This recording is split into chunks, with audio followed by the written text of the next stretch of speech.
السلام عليكم ورحمة الله وبركاته، ازيكم عاملين ايه؟ فيديو جديد. النهارده اشتريت عجلة ترينكس اهي. طبعا النهارده نازل اجربها عشان لازم اجربها الاول، يعني ما وداش عند العجلات على طول، هي مستعملة. لازم انا اجربها واشوف فيها ايه عشان لما اروح عند العجلات ما يضحكش عليا. هي اول حاجة الكاوتش اللي ورا مش بتاعها. بص الكاوتش اللي قدام ده المفروض بيكون نفسه اللي راكب ورا مش بتاعها، وفيها رفه من ورا، فهي تقريبا كده كانت عامله حادثه من ورا. السرعات موجوده بس السلوك بتاعتها عايزه تتوصل، وعايزه فرامل، وعايزه كرسي. شوف بقى العجله دي اصلحها واصرف عليها، لان انا قررت ان انا ان شاء الله هلف بيها مصر كلها، اروح اماكن بقى سياحيه واماكن بقى شعبيه ومختلفه. فانا لازم اظبط العجله عشان تبقى ايه تخدمني بقى بعد كده. لا العجله بسم الله ما شاء الله يعني مريحه جدا، وانا جبتها 26 ما رضيتش اجيبها 29 عشان الواحد يبقى سايق وهو مرتاح. بس انا دلوقتي في شارع الشهاب واجرب العجله، وادي العجله اهي.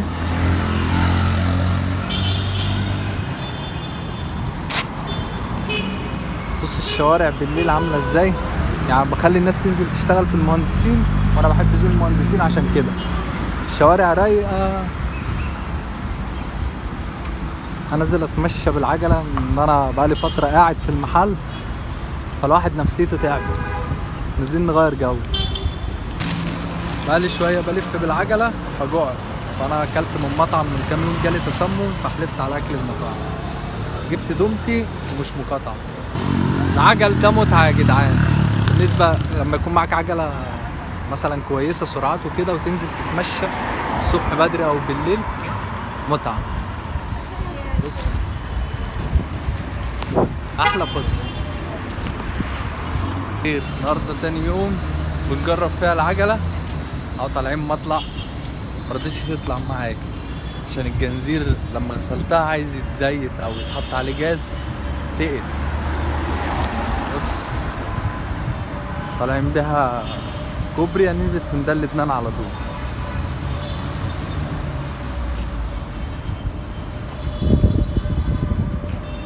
والعجلة اهي نازلين منزل مش معانا فرامل، طلبات قاعدين يستنوا هنا. خلاص وصلنا. في الفيديو ده عندي خبر سيء ليكم، ان شركة طلبات وقفت. الله اكبر الله اكبر. شركة طلبات وقفت تعيينات العجل لمدة شهرين. ممكن يفتحوها قبل كده، بس ما اعتقدش يعني.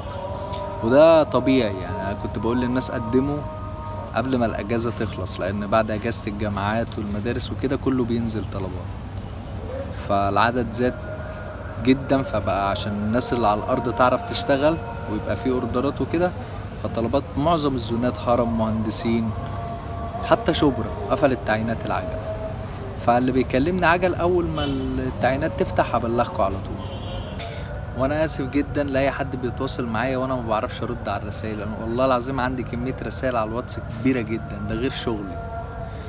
بس يعني انا قابلت اصحابي يعني اللي كانوا شغالين معايا زعلت، يعني بيقولوا انت خلاص اتغيرت ومبقاش ترد علينا. والله العظيم انا في رسائل يعني حد بيبعتها بيبقى في كذا رساله بتتبعت فبتنزل تحت، ما بعرفش اشوفها وما عنديش وقت ان انا افتح مثلا رساله. وفي ناس مثلا بشوف الرساله من بره بيقول لي مثلا عندي 16 سنه او 17 سنه، طب هو كده مش هيشتغل. فانا بدي الاولويه مثلا لحد معدي ال 18 سنه، اديله الاولويه، ده هيعرف يعني ده متاح انه يشتغل. انما التاني بدل ما اضيع وقت مثلا وارد عليه ويبقى في مثلا 50 رساله تانية ما ردتش عليهم، ادي الاولويه للي جاهز ان هو يشتغل.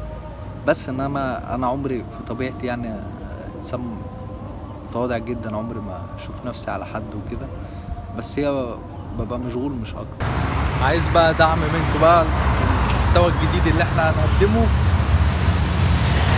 90% من اللي بيشوف الفيديو ما بيشتركوش، فانا عايزكم تشتركوا في القناه عشان نكبر بسرعه، وتعملوا لايك وتشيروا الفيديو والكومنتات برضه، ده بيخلي الفيديو ينتشر اكتر. بس كده، اشوفكم فيديو جديد، يلا سلام.